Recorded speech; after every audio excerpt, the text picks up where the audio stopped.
So you're interested in studying abroad, and you want to learn more about this life-changing endeavor. Well, you're in the right place. Today, we're going to talk to several study abroad returnees and hear all about their experience overseas. So after you get finished watching, you too can take your acting abroad worldwide. Hi, my name is Javon Warren, and I did spring semester abroad in Meknes, Morocco.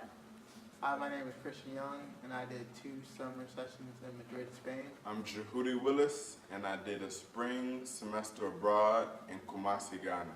Hello, my name is Holly Easterling, and I did a fall semester abroad in Hong Kong, China. Hey, my name is Maya Sharp, and I did a spring semester in Nicosia, Cyprus.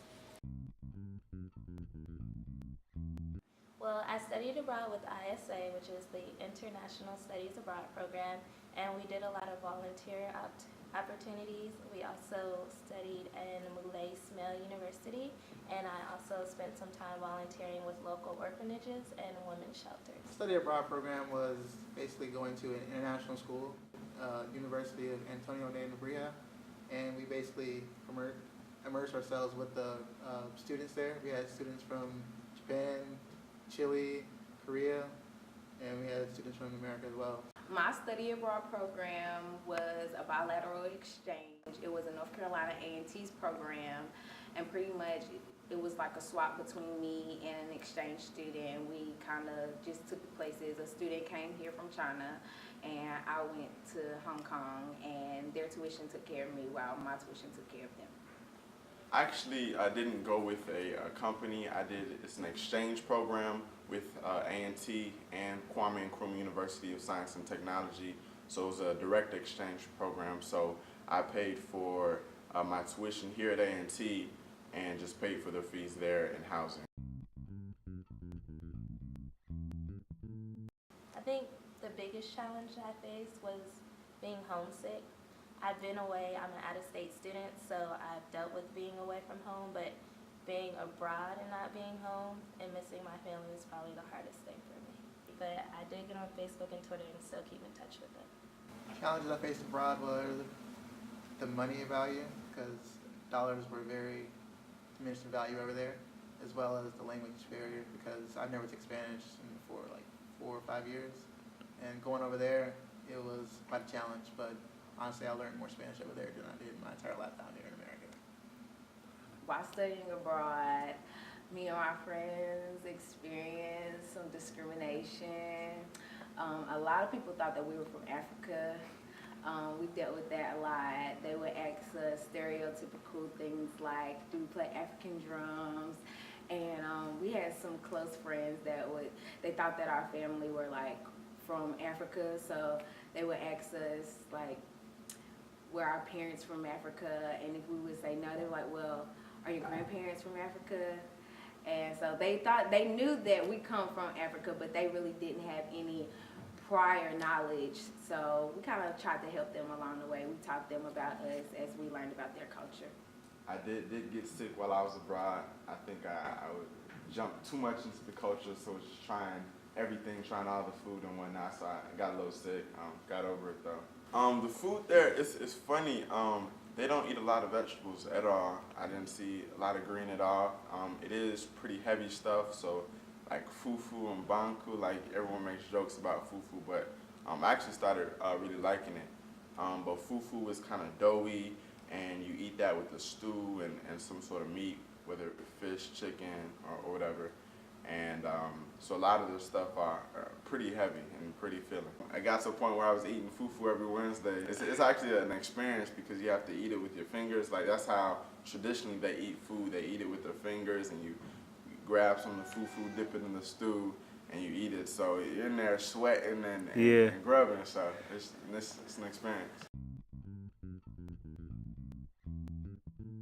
Morocco's main language is Arabic, but they also speak French, and French is a language that's more for the wealthy over there. I took French in high school, and I got to college and stopped, so I started again last year actually, and then I took a semester of French while over there, and that's how I made it, by using the French that I knew in high school, and then you pick up Arabic on the streets. So no, there's no language requirements to study abroad with ISA. No, I actually did not. In Hong Kong, used to be ruled by the British, so a lot of their customs are just like Western customs, and English is a part of their culture, so they actually start learning English like at the age of 3. So a lot of times their English is a lot more fluent than some people think, but they speak very good English. It was interesting. So although I was the only A&T person there, there were also several students from Savannah State also studying abroad, and they also happened to be from my hometown, from Atlanta. So that was an interesting dynamic. And so we did a lot of things together. I mean, of course, parties and such. I really liked those just because it was a blend of every kind of music possibly that I would want to listen to. They had Nigerian music, Ghanaian music, they had hip-hop, and the same J. Cole and Kendrick Lamar that they play here, and they had reggae as well. So the parties were very, I guess, dynamic.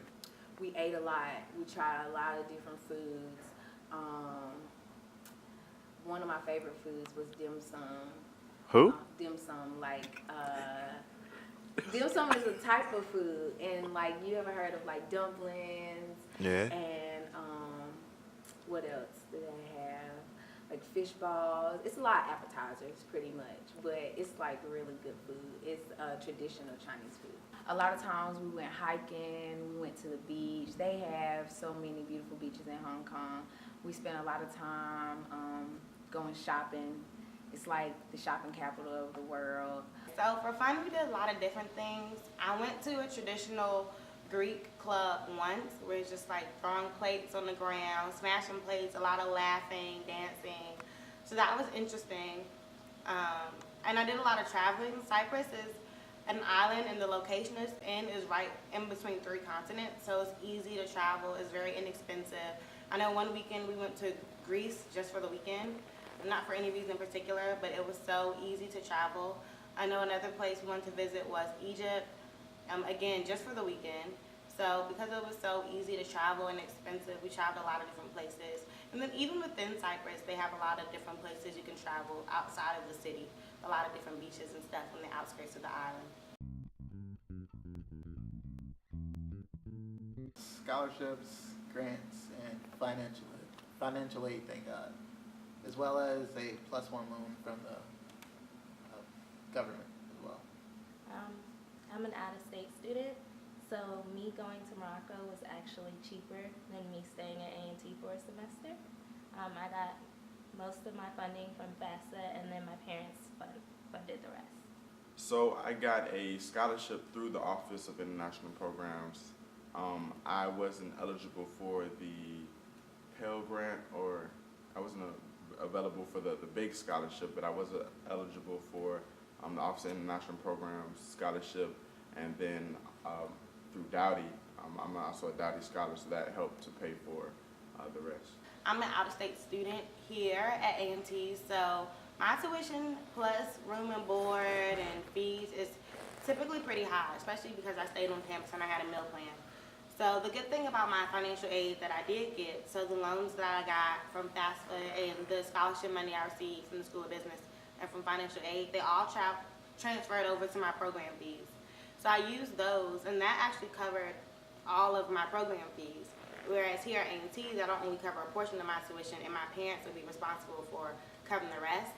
So since my financial aid for once covered all of my program fees, my parents actually gave me $5,000, because had I stayed at A&T, they would have paid more than that to cover the rest of my expenses.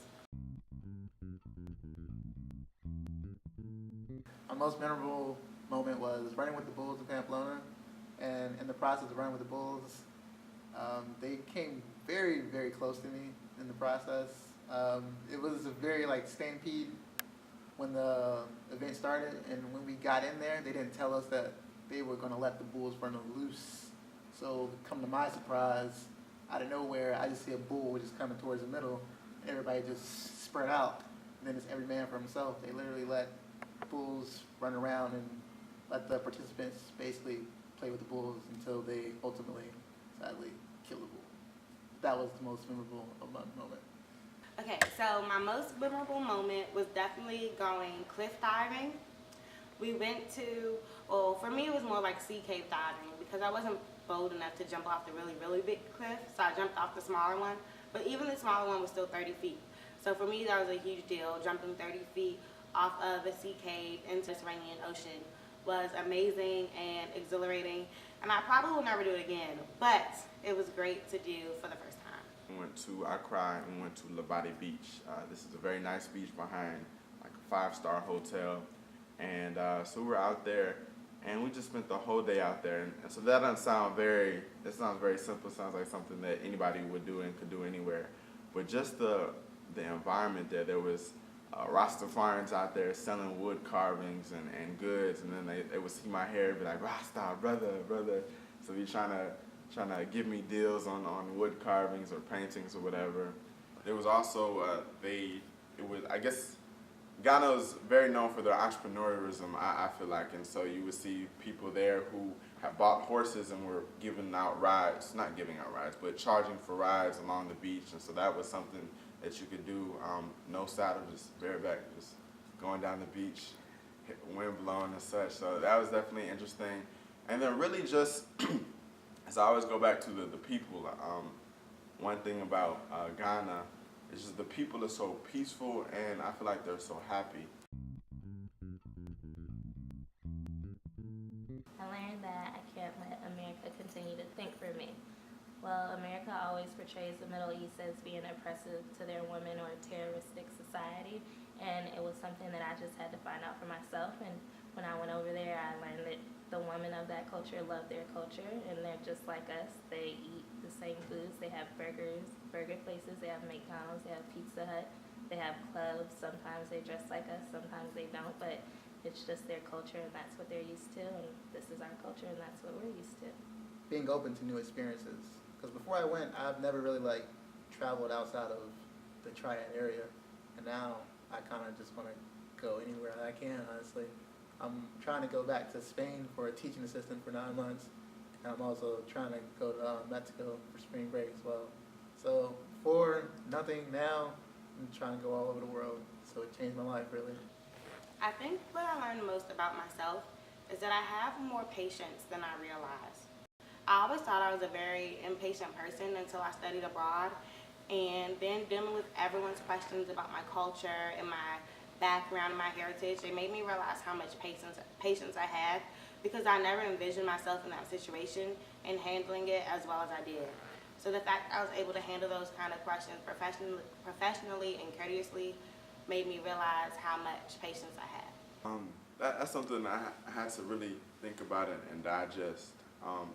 But I feel like I really learned that I'm a student of life, that the trip was more than 5 months abroad. It was more than just traveling, more than just having fun, more than the 14 credit hours that I took. It was really teaching you how to be open-minded, willing to, that a life lesson can come in any form, that a blessing can look like anything. I guess what I learned most about myself, I guess in one phrase, is just that I guess I can find peace in any situation. And so that was something I didn't realize until I left. Until months later, I was back at A&T, back at home, and realized that I was really at peace in Ghana. And it wasn't the fact that I didn't have any challenges that, as I said, I had challenges with health, had challenges, of course, with schoolwork, just different culture and such. So it wasn't about the challenges, but at the end and overall, I guess I was really at peace, just taking things how they come and applying them. That's life.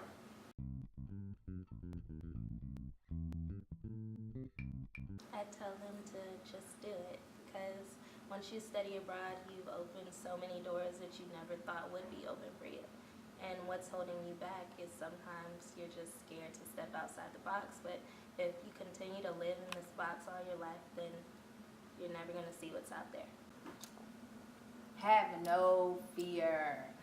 When I was preparing my study abroad program, I was really excited because I had friends that had studied abroad, and so it made my excitement go through the roof. You know, I would see pictures and things like that, but I had never been out of the country, and so for me, I feel like I was a little different. I wasn't afraid. I was ready to take the journey. But for anyone that is afraid, I think that you should just go for it, because you never know until you do it. I did not want to stay for a long period of time, and I ended up going to Hong Kong, a country which was not of my choice, and I stayed for 4 months, and I had the best time of my life. Just do it. I don't think that there was anyone that didn't have one anxiety about going abroad before they left. Even, like, I was very excited about going. I was ready to go. I was excited. I was enthusiastic, but I still had some anxieties about going. You can take pre-study abroad classes, and you can talk to your friends about it, but there's nothing like easing those anxieties or those fears but to take them head on. And when you really go somewhere, whatever country they're interested in, and immerse yourself in someone else's culture, you forget all about the anxieties you had. Honestly, I was afraid when I first thought about it as well. But the difference between someone who's afraid and someone who's going to use that fear to drive them is you're going to make so many friends and so many new experiences that you're just never going to forget for the rest of your life. And these are some stories that you can tell your kids, and you can probably change their life as well. So use that fear to drive you, and use that fear to help you become a new person, because you will definitely come back a different person as well. Take your Aggie pride. Take Aggie pride. Take your Aggie pride. Take Aggie pride. Worldwide, woo! Is that good? Did you close your eyes when you say woo? I was joking. You didn't do that. Did I? No, I was just playing. Was the first one good? Because I Yeah, like the when first she one did was the good. woo. The first one was I like that. good.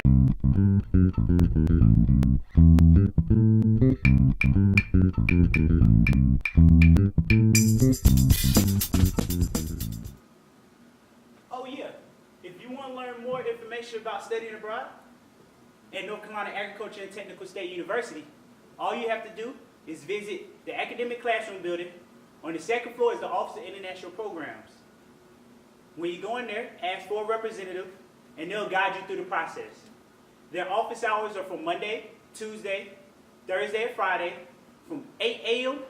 to 5 p.m.